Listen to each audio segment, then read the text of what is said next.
Lewis Hamilton, McLaren to Mercedes 2013. When Hamilton abruptly ended his 12-year run with McLaren, no one could give clear reasons why he decided to leave, especially with McLaren being up at the front with Red Bull and Ferrari at the time. Mercedes, on the other hand, were looking to be best of the rest. Hamilton was reported to have in the back of his mind the mass regulation change that was coming into the sport in 2014, with new turbo hybrid engines and radical changes to the cars that would effectively reset the playing field.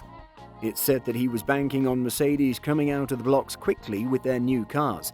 Now he's perhaps the most decorated driver on the grid, having cemented himself into the Mercedes F1 circle.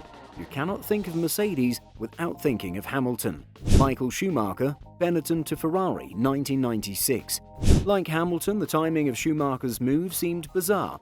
Schumacher went to Ferrari as the two-time reigning world champion with 17 wins in the 31 races that led up to his switch to Maranello. At the time, Ferrari had been without a driver's title since 1979 and a constructor's crown since 1983, and the Scuderia had not looked anything like competing for titles for quite some time. But the building process began quickly, with the German taking a dominant victory in the wet in Barcelona in his first season, as well as taking his Ferrari to the top step at Monza in 1996, and he and the team gradually put themselves further up the timesheets and into title contention as time passed. Schumacher eventually became the sport's dominant force after losing out to McLaren and Mika Hakkinen in 1998 and 99. But when the turn of the new millennium came, nothing was getting in the way of the Schumi-Ferrari combination.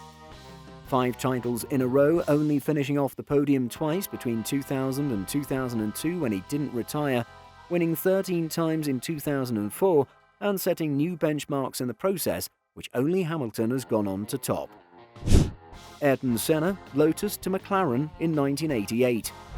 After his impressive debut season with Minnows Tolman, he joined the fading Lotus team and spent 3 years keeping them somewhere near the front. He finished third in the drivers' standings in 1987, behind only the Williams pair of Nelson Piquet and Nigel Mansell. Senna could have stayed at Lotus for longer had he wished, but for 1988 he opted to spread his wings. The brilliant Brazilian moved to McLaren to partner Alain Prost, which began one of the most memorable relationships in F1 history.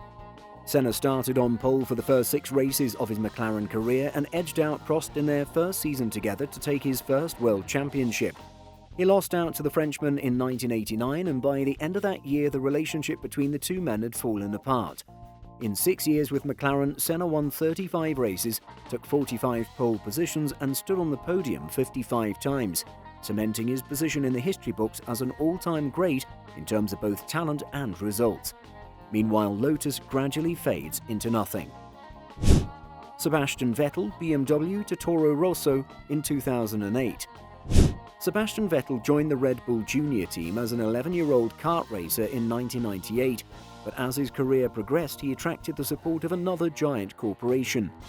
BMW added their backing for 2005 and gave Vettel his first taste of F1 machinery with a test later the same year.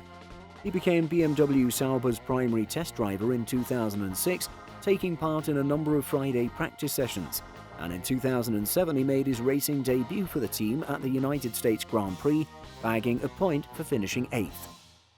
When space ran out, BMW let Vettel out of his contract and Vettel was driving for Toro Rosso. He won his first race with the team in 2008 before switching to the main Red Bull squad for 2009, and what happened next was very special indeed. Vettel won 39 races with Red Bull and Toro Rosso, started from pole 45 times and set 24 fastest laps. More importantly, he won the driver's title for 4 consecutive years between 2010 and 2013, becoming the youngest ever world champion and earning himself a permanent place in the F1 history books. Alain Prost, Renault to McLaren in 1984. In those early days of the first turbo era, the French manufacturer Renault was very good at building quick cars, but not so good at making them reliable. As a result, Prost was unable to win the championship. Renault decided it was his fault and kicked him out at the end of 1983. Prost, suddenly finding himself in need of a new team, rejoined McLaren. Prost won on his McLaren debut and stood on the top step of the podium a further 6 times as the new MP4/2 dominated the 1984 season. He added his second in 1986 and a third in 1989, and between 1983 and 1989 Prost won 30 Grand Prix, started from pole position 10 times and set 24 fastest laps. Known as a talented driver when he arrived at McLaren, he left as a 3-time world champion and one of the most successful drivers in F1 history. What other fascinating moves do you know of? Let us know in the comments section. Like and share the video with your friends, and don't forget to subscribe and turn on post notification.